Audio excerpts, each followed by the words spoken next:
Hello everyone, 2025 हमारा बड़े ही बवाल के साथ में खत्म हुआ। बहुत सारे बवाल हमारे इंडिया में भी हुए, हमारे देश भर में हुए, विदेशों में भी हुए। लेकिन हाँ, एसएससी ने तो इस बार कमाल ही कर दिया। 2025 में जितना प्रोटेस्ट हुआ और जिस लेवल पे हुआ, उतना इतिहास में कभी नहीं देखा गया। टीचर्स जो आप सभी लोगों के लिए सामने आए और बच्चों ने भी बहुत जोश के साथ में अपने धैर्य को बना के रखा और साथ में जो था साथ भी दिया। बच्चों ने जो झेला है वो भी एक अद्भुत कह सकते हैं। क्या क्या चीजें देखनी पड़ गई बच्चों को, तो अब क्या कहा जा सकता है। लेकिन हाँ, 2025 का जो हमारा एक आखिरी पेपर जो बचा हुआ है, मेंस पेपर, जो कि बहुत ही बड़ा पेपर होता है, उसमें देखिए अब क्या देखने को मिल रहा है। उसमें भी 2026 तक जो है इम्पैक्ट आ रहा है, और वो ये है कि साल के मुख्य पेपर से पहले होगा स्किल टेस्ट। तो एसएससी ने काफी सारे धमाल करे हैं। उन्हीं धमाल में से एक धमाल ये भी कर दिया है, 18 जनवरी को होगा स्किल टेस्ट।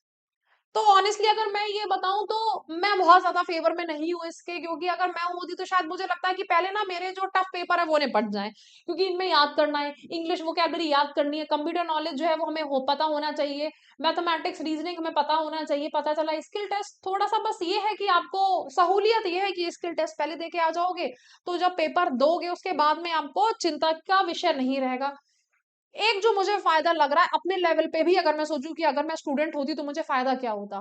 आप जब स्किल टेस्ट देने जाओगे तो सेंटर पे जाओगे, है ना, तो आपको एटलीस्ट थोड़ा सा स्किल टेस्ट देते टाइम पर सेंटर थोड़ा सा पता चल जाएगा, चीजें पता चल जाएंगी, रास्ता पता चल जाएगा, तो थोड़ा आसान हो जाएगा कि हम पहले ही जा चुके हैं। इस दिन टेंशन नहीं होगी, क्या है, कैसे है, क्यों है, किधर है। ओके, तो चलिए अब अपने अपने डिपेंड करता है कि मानसिक स्थिति क्या है, कैसे है, क्यों है।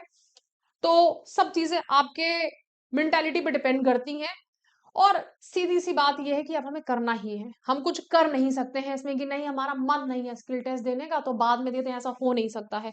अच्छा, कुछ और भी चेंजेस है जो कि यहाँ पे देखते हैं कि टीयर 2 का तो पैटर्न तो हमारा रहता ही है, ठीक है। मल्टीटास्किंग स्टाफ व हवलदार की परीक्षा 4 फरवरी से होगी, तो ये भी जो है दे दिया है इन्होंने। बहुत सारे बच्चे जो थे वो पूछ रहे थे कि मैडम मल्टीटास्किंग स्टाफ पेपर जो है एमटीएस वो कब होगा, तो एसएससी ने मल्टीटास्किंग स्टाफ हवलदार की भर्ती की शेड्यूल को भी जारी कर दिया, जो कि 4 फरवरी से होगा। तो जनवरी में तो उम्मीद थी भी नहीं। ओके, इसकी जो है अभी 15 तारीख से सेंटर जो अलॉट करना है और डेट अलॉट करनी है वो स्टार्ट हो जाएगा। एक तो बढ़िया सा अपना जो है वो भी भेज रहा था कि मैडम इस दिन जो है ना हमारा व्रत होगा तो हम इसी दिन जो है पेपर देने जाएंगे। मैंने कहा बढ़िया है, जैसा भी आपको सहूलियत लगे उसी दिन आप पेपर देने जाइए। इस साल कांस्टेबल जीडी परीक्षा 23 फरवरी को आयोजित की जाएगी। तो ये वाला जब खत्म होगा, क्योंकि जीडी तो बाद में आया था, तुरंत ही क्या हो जाएगा, रिक्रूटमेंट ड्राइव में सुरक्षा बल, सेंट्रल इंडस्ट्रियल सिक्योरिटी फोर्स, केंद्रीय रिजर्व पुलिस फोर्स, ये सब के लिए हमारा जो है 23 फरवरी के बाद में स्टार्ट हो जाएगी। और स्लॉट बुकिंग भी चालू हो जाएगी, तो स्लॉट बुकिंग जो है वो आप अपने मन से भर सकते हैं, ठीक है। अब देखिए बच्चों, इसमें सिंपल है हमारा, अगर मैं टीयर 2 की मेन बात करूं और एमटीएस की भी बात, सभी एग्जाम्स की बात करूं, अब आपको क्या करना है, हमारे लिए स्ट्रैटेजी क्या होनी चाहिए। तो देखिए, मेन जो हमारी स्ट्रैटेजी है, आपको ध्यान रखना है कि कहीं पर भी आपको ये नहीं सोचना है कि अब तो हमारा होगा क्या। हाय हाय, अपने कॉन्फिडेंस को डाउन नहीं करना है, ठीक है। और इंग्लिश में कुछ मैं आपको टिप्स दूंगी जो कि लास्ट मोमेंट पे आपके बहुत काम आएंगी, तो ये ध्यान रखिएगा।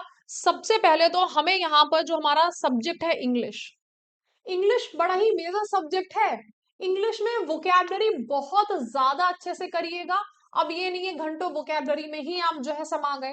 यहां पर रीडिंग कॉम्प्रिहेंशन आरसी और हमारा जो पैसेज होता है क्लोज टेस्ट, ठीक है, इसमें जिस बच्चे ने फतेह हासिल कर ली क्लोज टेस्ट में, उसका काम हमारा हो जाएगा, उसका सिलेक्शन हो जाएगा।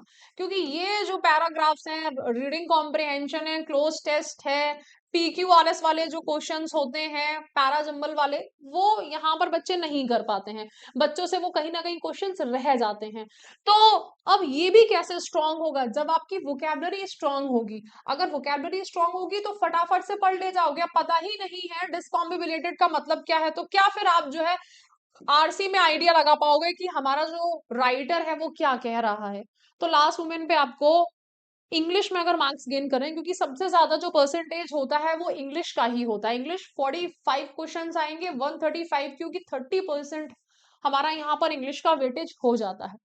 ओके, ध्यान रखिएगा। देन मैथमेटिक्स सबने टीयर 1 क्वालिफाई किया है तो मैथमेटिक्स अच्छी खासी प्रैक्टिस होगी। कुछ नए चैप्टर पे जंप मत कर जाइएगा, मैं ये बोलूंगी आपको, नए चैप्टर्स पे आपको जंप नहीं करना है। ऑलरेडी टीयर 1 क्वालिफाई करा है तो इतनी तैयारी है, उन्हीं का रिवीजन करना है।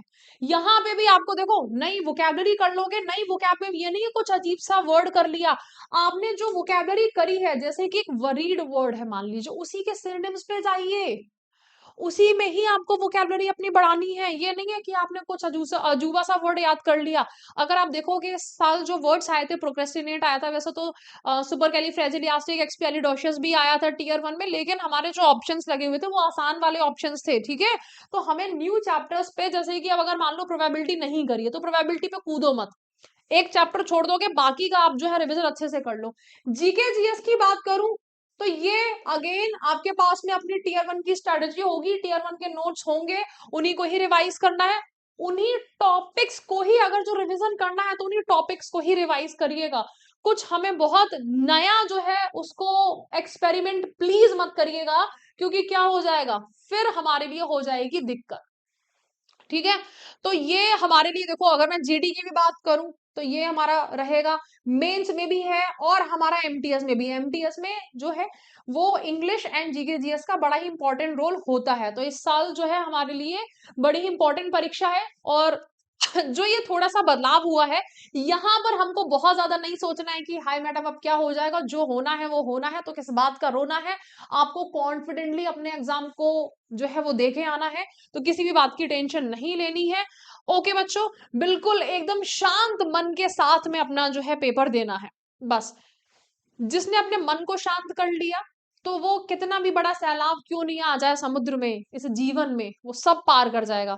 और अगर जिसने अपने मन को अशांत रखा, मन शांत नहीं कर पाया, शांति के साथ में अगर बैठ के पेपर नहीं दे पाए, तो वहीं आती हुई चीजें भी गलत हो जाएंगी। और बहुत बच्चे जो होते हैं ना, जो 12-12 घंटे पढ़ते हैं, 15-15 घंटे पढ़ते हैं, उनका सिलेक्शन क्यों नहीं हो पाता है? क्योंकि वो अपने मन से नहीं जीत पाते हैं। हाय हाय हाय, अब क्या होगा, अब क्या होगा, अब ऐसा होगा तो वैसा होगा, वो नेगेटिव थॉट्स में चले जाते हैं। और होता है, स्ट्रगल करते हैं तो आते हैं, लेकिन एक लड़ाई होती है जो कि हम ये कर रहे होते हैं, सिलेबस को रट रहे होते हैं, अपने क्वेश्चन सीख रहे होते हैं, प्रैक्टिस कर रहे होते हैं।